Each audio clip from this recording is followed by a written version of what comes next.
Alright guys, come out to start my ZX14 because it's, man, the temps have been horrible this week. 20s, teens.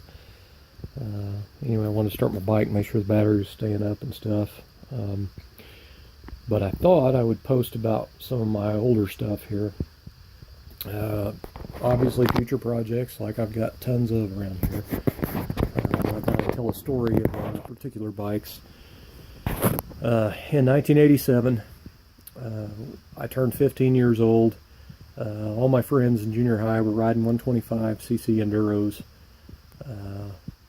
My dad had decided to get me a motorcycle.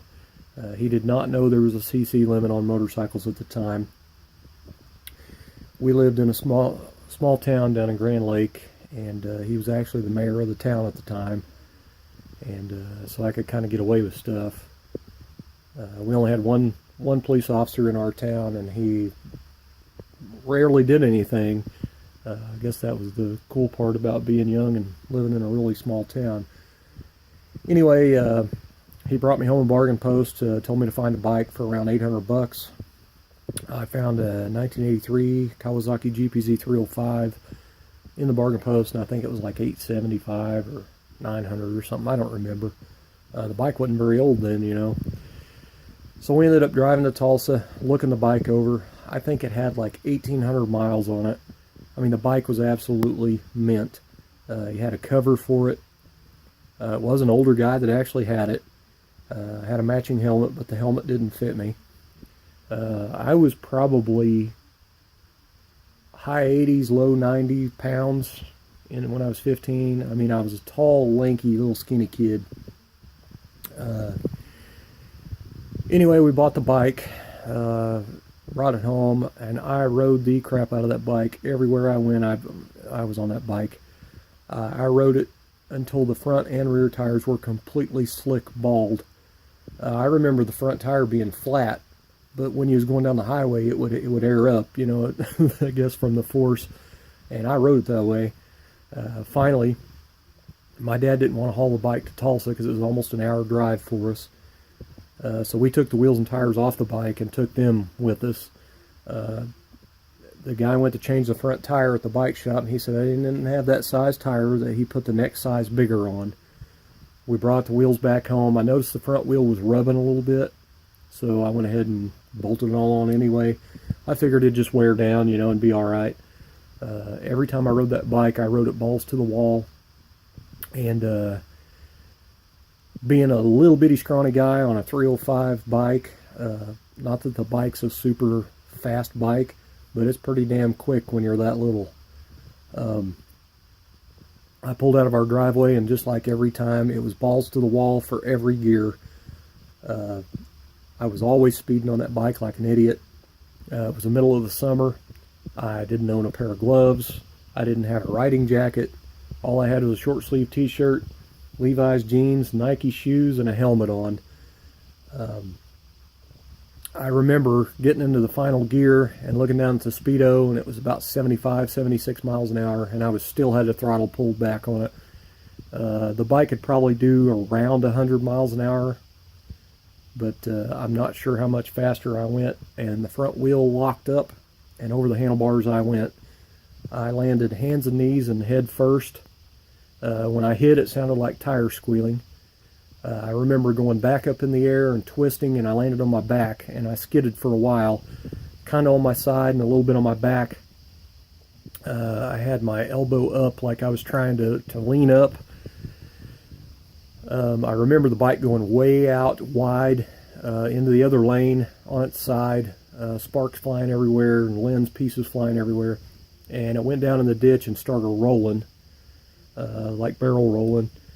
Grass and dirt was flying everywhere. I remember skidding and thinking, oh wow, this ain't so bad, you know, I got this. And then about the time when I felt like I was about to stop sliding, I started rolling. And I didn't think I was ever going to stop rolling. I wound up in the ditch myself.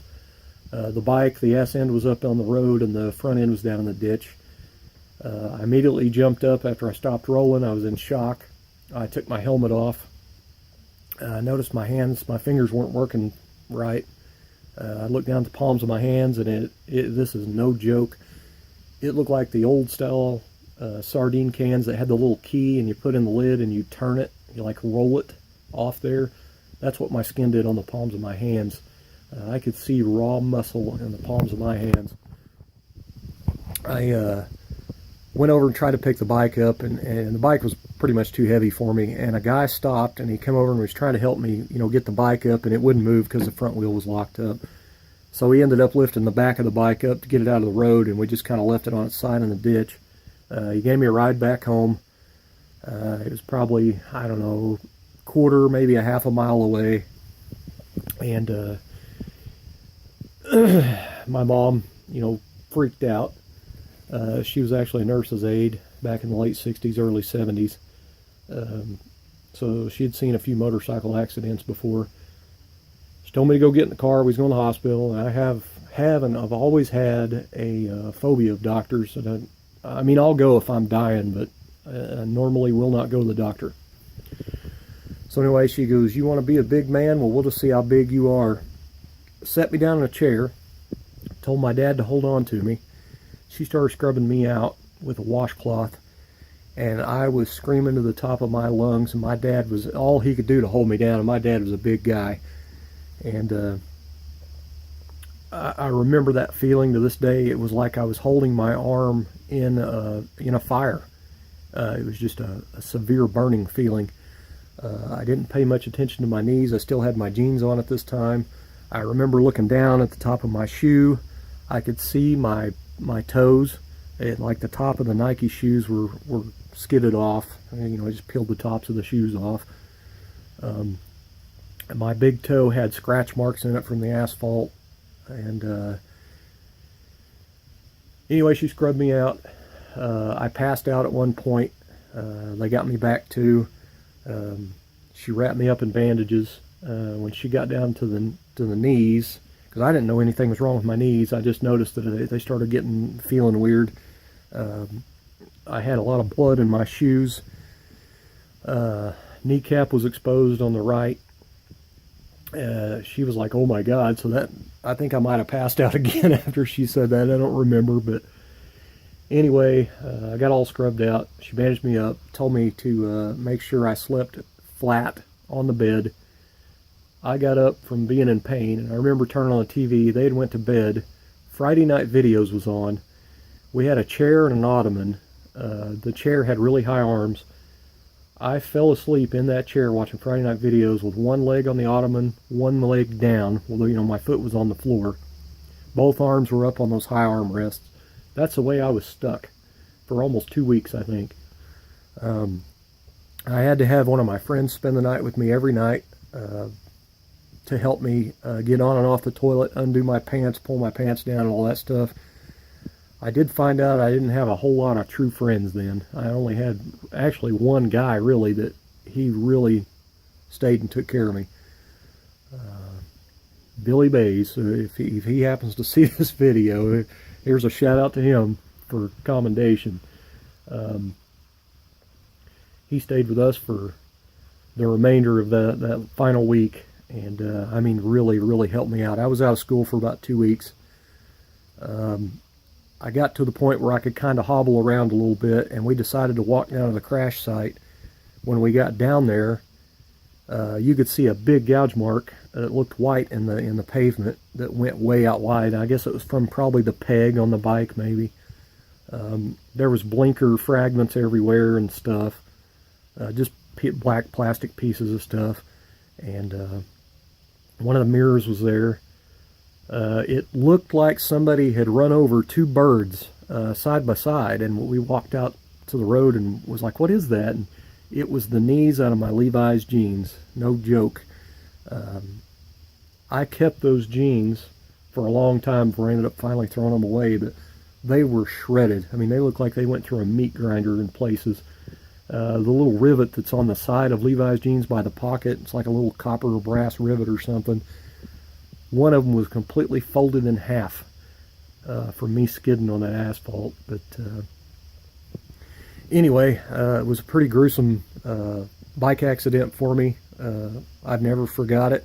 It is the only motorcycle wreck I've ever had. knock on wood.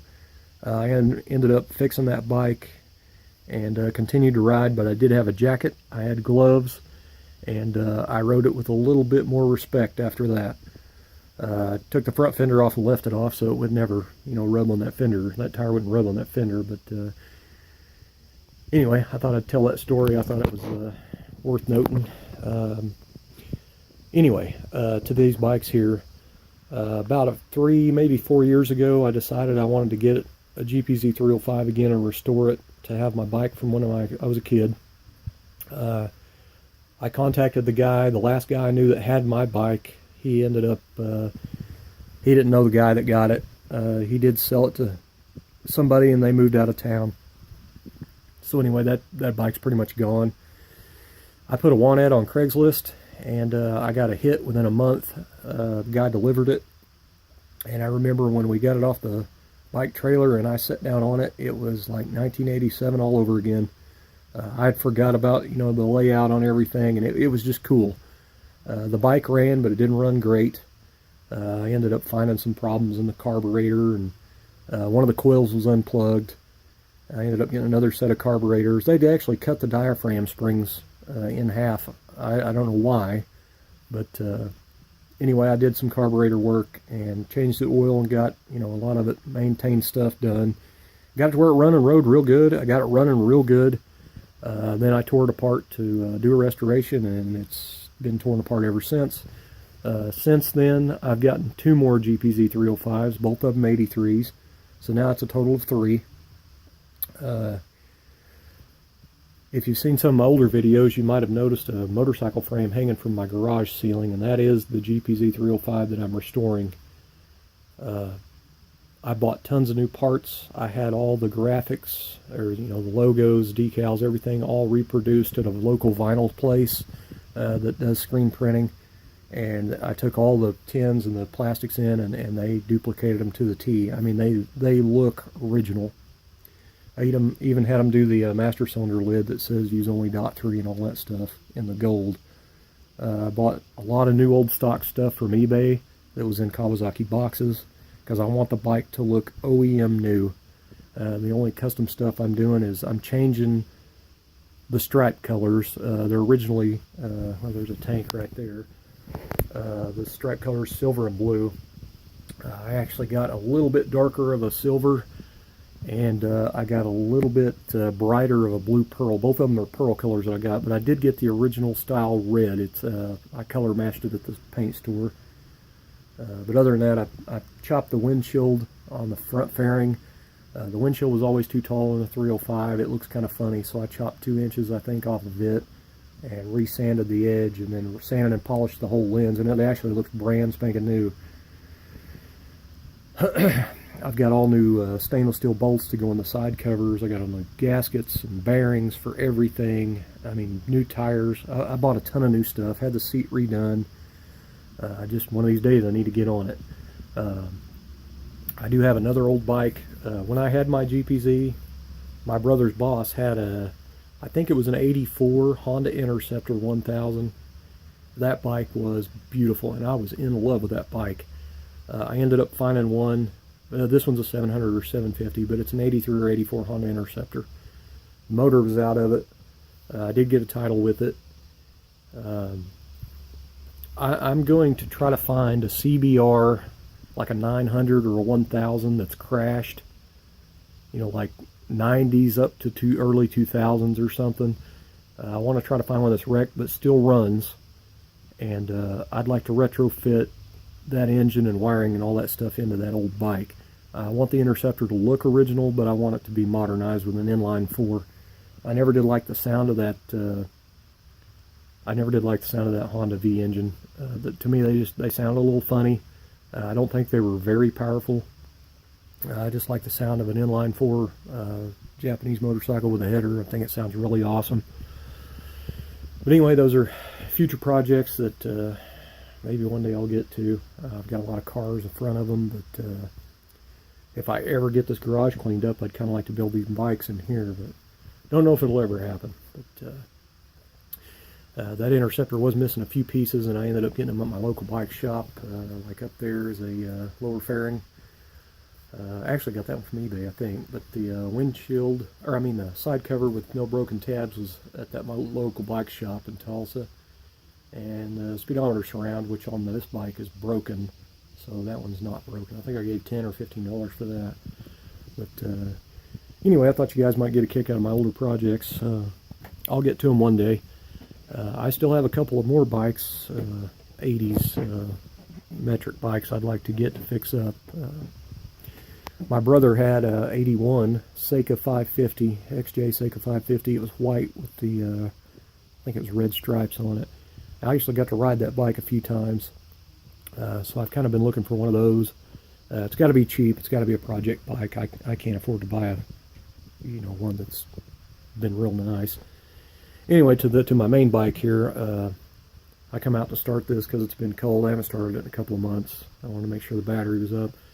This is a 2013 or 14. I can't even remember. Man, this is horrible. I can't remember the years on some of my stuff. It's a ZX14R Kawasaki. My wife bought me this brand new off the showroom floor. I now have like 2,500 miles on it. I rarely ride it. I usually have a cotton sheet over this thing, but I took it off to wash it, and it's been sitting in the laundry room for like 2 months. So I actually might need to go in there and do that now, but now the bike's all dusty. But I usually keep it very, very spotless. Anyway, so I just thought I'd post a video about my bikes and stuff. One day I'll get to them old bikes. Definitely going to do the GPZ 305 first, but that Interceptor will come later. But I got a lot of cars in line in front of it. Anyway, weather outlook this week is in the 20s and teens. I'm not going to be working on any cars in this kind of weather. I've been remodeling on my house, so I'll probably just keep cooped up in the heat in there working on that stuff.